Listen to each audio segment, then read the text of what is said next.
Yo, what up? Another week, another cool shirt. Did I wear a cool shirt last week? I can't remember. I had a cool realization as I was preparing for this video.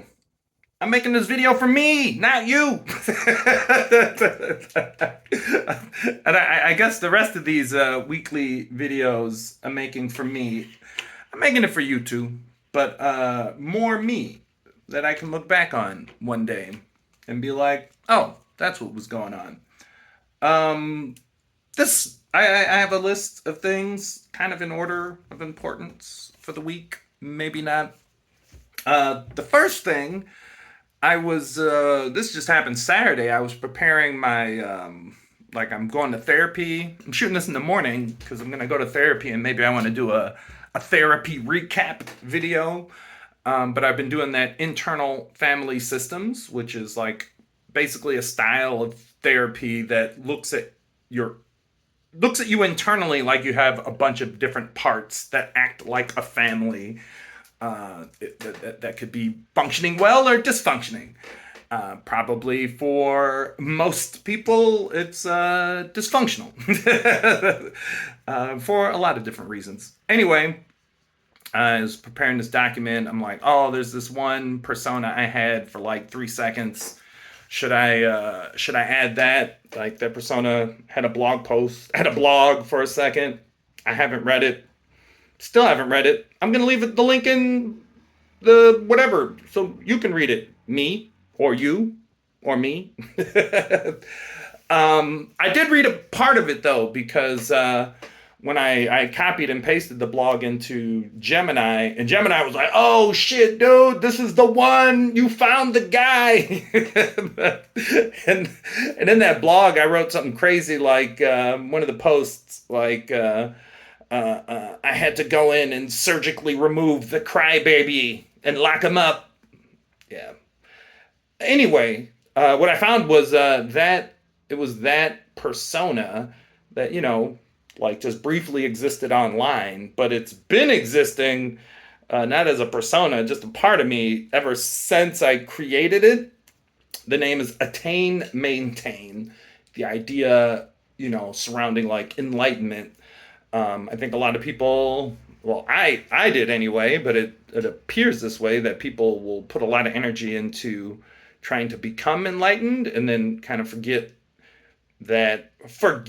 or not know that there's a maintenance process after that. Like if you like for example, like just a goofy example, if you just run up into the mountains, get enlightened, like oh yeah, and then you come back and then you have a shitty job and life is shitty and whatever. That enlightenment isn't gonna like magically carry you through all that. But I think people think it will, but it won't. Like so, you know. That being said, you can like make changes and be enlightened in a shitty situation for sure. But like if you get enlightenment in the mountains and then you come back here, you won't have picked up the enlightenment tools. So anyway, Attain Maintain basically created me, or the Casey Abbott Payne version of me. That's where that came from. I thought Milltown Kid did that. Nope. Attain Maintain did it. Anyway, that's first thing. Second thing, oh, like I've been off with my kind of habits and routines. But I think a lot of that, I've been really good about what I'm doing this cycle, which is just, my hip exercises every day and internal family system stuff. Like I said, I'm seeing a therapist later. That's been all good, but I've been staying up later, watching YouTube, playing video games, whatever.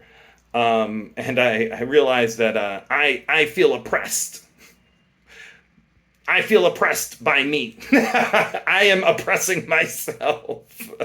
so I so there was like a rebellion. There was a rebellion against an internal rebellion against me. There was a revolution inside of me over the week, which was cool though. Like I kind of just let it happen because I'm processing a lot. So there's that. Oh, I just wrote this. I think. Yep. Yes. Yesterday, yeah, yesterday I wrote this in my journal. Yesterday morning, but I wrote that I don't want capitalism. I don't want capitalism to be, for me, like me participating in capitalism, to be a foundation for this new thing I'm doing, this new community stuff I'm doing, the Flowism stuff, how I share it and whatever. And what I mean by not doing, like, having capitalism be the foundation, I'm absolutely going to do some capitalism with this stuff, but like for example, I think I yeah. For example, I could like start building a brand, write a book on habits, run ads for habit stuff, pull people into the 108, be doing some kind of coaching and whatever, and doing all that. But like if I do all that, I'm not doing the not that I'm not doing, but that's less time I'm spending on building like real community. And like I think I just realized like, oh, I want to do real community first, and then capitalism maybe never. I don't know. Like the idea is to if I run into some wall with what I'm trying to do or what I want to do, and then like the capitalism looks like, and then a wall like, and I try to get around the wall like using community, and I can't, like that might be a signal for me to be like, oh, okay, let me start selling books, or let me start running some ads, let me build a course, so I can generate the money to, like, for example, I want to build I think I'm going to end up, here's the thing, I think I met with someone yesterday, I'm going to run into a lot of people that want to build a physical community center, and instead of like putting it on me, where like, let me get enough money coming in where I can rent a space and da da da, and that, like, instead of that all being on me, like if there's like 10 people, if there's just 10 people who are like, hey, let's build a community center and we can all throw in close to the same amount of money, we can just do that. like I don't need to be, so, running, doing courses, and I don't gotta do any of that. Like, so yeah, kind of, like I'm doing a reframing in my own mind where I'm putting community, the community stuff at the top, like that's, and then if I need to do some capitalism, and I absolutely want to do some capitalisming, because I'd like to be working on community full time. But yeah, I'll just keep working on community. Anyway, there, community, like, and actually that idea came from my wife, where we're like, I'm 45, gonna be 46. I think that's right. You do start to forget how old you are when you get older. Um, but thinking about like retirement or whatever, and the Western, well, the American Western. I can't speak to all of Europe, like they have different things going on. But in the U.S., it's kind of like, if you work, you can get Social Security, but you can't really live on Social Security. So then you're supposed to like work and save up all this money. So then you have money that you can live off of the interest of, and maybe you own a house, all this stuff. Like that's the capitalism. That's the Western American capitalist way of retirement. And there's this other way that is like, I know it's like guaranteeably, the odds of you pulling off what I'm going to say is higher. It's even higher doing this and you don't know how to do it, and I don't know how to do it. Like I haven't a good idea of how to do it, but the odds of pulling this off is better than the capitalist way. And that's, again, working, finding some people to work together and age gracefully with a community of people that are your age. Maybe some are younger, maybe some are older, and everybody's like throwing shit in the pie. That's harder to do because you either have to find people who are on that wavelength or help people get on that wavelength. But other than that part, just the resources, the resources part, like it's just easier. And then you could even look at, and this sounds crazy, but like collectively investing money, where there's like a shared investment account that helps to sustain everyone as they age. Like we're just like brainwashed into not thinking that's possible. And on top of that, legal structures aren't really set up to facilitate something like this. So you really. Anyway, so that's foundation as a. Oh, so yeah, I want to say something about what do I want to say here, dude? There's so much about. I'll keep the focus on my friend. Like I cut off a friend, kind of, who not totally cut off, but like reduced interaction. Who like they voted for Trump. I never got, that didn't set me off or anything. Um, um, I got something else here, but I'll just talk about my friend. Voted for Trump. That didn't set me off. Kept talking, compassionate to all this, whatever. I sent them a message about like our maybe us drifting a little bit. And I mentioned, white supremacy, capitalism, colonialism, uh, and it was meant to be a conversation starter. I guess it was. It ended up being a conversation starter. But like they came back with like these attacks on me that were really like I don't think I attacked them. So I think that's funny. Like the Trump and kind of Republican side, like they like to make jokes about getting triggered, but everybody gets triggered. It's not a left woke thing. Motherfuckers get triggered all the time. Anyway, he got kind of triggered by that, and some of the stuff he said. Oh, and then I was in my feelings about there's I don't have this written down, but there is an all black, pro black, black power revolutionary that hates white people inside of me. And maybe hates, and maybe it is hates. I don't know. I'm still figuring it out. But it's hard to hate white people when your mom is white and you love her. I here flashback shit. I remember my dad fucking seeing him out front of my mom's house, like on the cell phone walking. He's like, "Fuck white people. That's why white people be." And I'm just like, but mom's white. What's going on? Anyway, what I wanted to say here about white supremacy and whatnot, and my friend, and I threw a little note about intersectionality here. This isn't a video to educate. Again, like I'm like, this video's for me. So without trying to educate you about intersectionality and white supremacy and capitalism and blah blah blah and this and that, whatever, my realization is just that, like, not even worrying about the power structures, like white privilege and white male privilege and white heterosexual male privilege, like without even getting into the power dynamic privilege stuff, which it triggers white people. It's funny, like white dudes get triggered when you tell them they got privilege. White dudes get triggered. If I got privilege, why is my life so hard? Where's all my privilege at?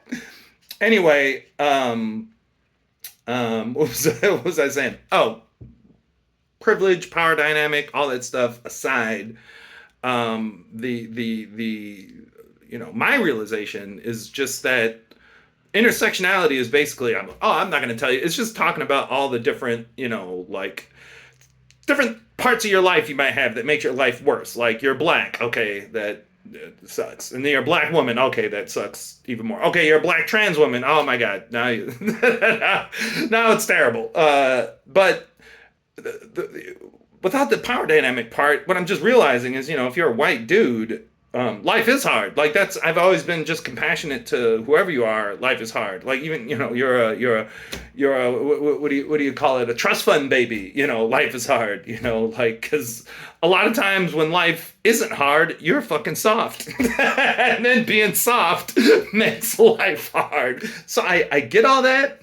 But then what I'm realizing is that, if you're in like a white male hetero bubble or whatever, and then listening to people tell you about how hard your life is, you're just not going to be interested in, black liberation. And that's okay. I don't want to invest time and energy into you, but that's okay. Like that, like it's, and I don't want to be out like trying to recruit anyone. So with my friend, this is like friend of 15 plus years, and I just like I just cut him off. I'm like, we're talking via email. But it's just like, dude, life is hard, and you, white hetero male, have to like focus on the things that will make your life and your family's life and your friends' life better. I hope you're not doing it at the expense of black and brown people. You probably are, unknowingly. But, you're doing your best. Everybody's doing their best. I just don't want to invest energy there. And then the last thing, this system that I'm building, I didn't even I just went on some I just inserted a whole nother point into here, but this this community system I'm building, this personal, Flowism, the 108, it's about deep community for me, and it's about revolutionary community to me. And I came up with this idea for a meetup called Revolutionary Habits, and then some stuff after it. But I'm just off script. I'm just gonna close. Yeah, I'm just gonna close this. Anyway, I'm off script because I told the story and I can connect it to the story better and then wrap this up. I the what I was talking about earlier. If you're still with me, are you still with me? You are, because you heard me say that. What I was talking about earlier about organizing a group of friends or organizing a community to age gracefully through retirement. Through getting older. Getting older is scary, right? You can't work as much. You might not be able to work at all. Your body starts falling apart. Who's going to take care of you? These are all. So organizing a community of people that are all working together, that pool their resources, pool their money, to live well together. Using that as an example, capitalist thought, colonizer thought, white supremacist thought, these are I have these thoughts. I have it in me. Black people have it in them. White supremacy they have in them. It's a crazy complicated thing. So I'm not these thoughts though. The community I'm talking about, impossible. Nope. You won't be able to create that community. So and one of the reasons you won't be able to create that kind of community, when I say white supremacy, what does that have to do with anything? Can't me and my white supremacist buddies, well, actually, I guess white supremacist buddies do make communities like this. So I'm wrong. I take it back. But I'll have to look into these. I'm thinking I have different things going on in my mind about these, but I have a feeling a lot of them are I'll just use the word toxic. But the thought you want to those communities are probably definitely capitalist, definitely colonialist, definitely white supremacist. But the point being is that the thought with the ideas, the strongest frameworks and ideas for creating a community like this are going to be coming from marginalized people. And if we go back further, indigenous communities, the thought around all that. So yeah, if you just want to do the capitalist thing and fucking get money and whatever, that's cool. I want to do the community thing. And then I'll just throw this in here. Oh, I guess this reminded me. Good. I'm almost done with not done. I'm halfway done with No Bad Parts. That's the book by the guy who created Internal Family Systems. It's good. I skip over parts because he has you do meditations, but you're reading it. I'm how am I supposed to do the meditation while I'm reading? And then I get bored of reading and I skip it. But other than that, it's pretty good. And I picked this up for $3. Never read it. I enjoyed the movie, so check that out. Anyway, that's it. I guess the only link I'm gonna throw below is I'll throw a link to the intersectionality Wikipedia page. in my Attain Maintain blog with, I don't know, I didn't read it. Anyway, 20 minutes. Future me, did you make it to the end? Did you make future me? Leave a comment if you made it to the end. All right. Peace.